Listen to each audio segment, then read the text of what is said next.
Depuis toujours, impôts et taxes sont sujets de polémique, de mécontentement chez tous les peuples de la terre. L'impôt a donc évolué à travers les civilisations et il a existé sous toutes ses formes diverses et variées. Au cours de l'histoire, les rois, les reines, les chefs, les anciens et les personnes au pouvoir étaient chargés d'imposer et de recouvrer les impôts. Dans la Rome ancienne et antique, les publicani étaient des personnes nommées qui circulaient de marché en marché avec des paniers en osier afin de recueillir des dons, des cadeaux que les gens étaient obligés de donner à l'empereur, les publicani, ce qui a donné les publicains.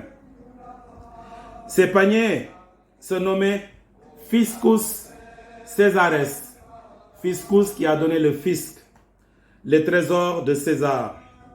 Les publicani n'étaient pas sympas du tout, ils n'étaient pas aimés à cause de leur technique de perception d'impôts, de taxes.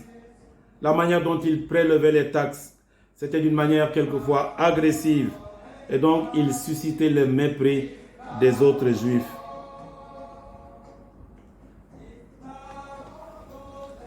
À l'époque de Jésus, en Judée, province et colonie romaine, il y avait différents taxes ou impôts. À l'époque de Jésus donc, il y avait un impôt au profit du roi Hérode qui régnait sur la Galilée. Un impôt au profit du temple et des prêtres qui officiaient. Un impôt pour l'empereur de Rome, César, en plus des douanes, des taxes et des péages de toutes sortes. Il y a des routes, les routes romaines, et ils devaient payer aussi les péages comme sur nos autoroutes aujourd'hui. Puisque l'empereur romain s'était divinisé lui-même, il avait fait inscrire sur ses pièces de monnaie ces mots suivants: Tibère César, fils du divin Auguste. D'ailleurs, c'est en l'an -49 que César avait apporté de grandes innovations sur le plan monétaire. Tout d'abord, il avait établi une monnaie en or pour assurer la stabilité de l'empire. Il avait fait frapper des pièces d'argent à son effigie. Et les Juifs n'appréciaient pas cette monnaie, car l'empereur se présentait comme un Dieu.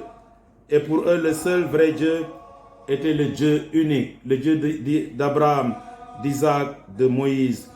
Je suis le Seigneur, il n'y en a pas d'autre. En dehors de moi, il n'y a pas de Dieu. Nous sommes donc en l'an 33, la dernière année de vie de Jésus. Et l'empereur Tibère régnait à Rome. Il a assumé cette charge depuis l'an 14 jusqu'en l'an 37. Et comme tous les autres empereurs, il portait le titre de César.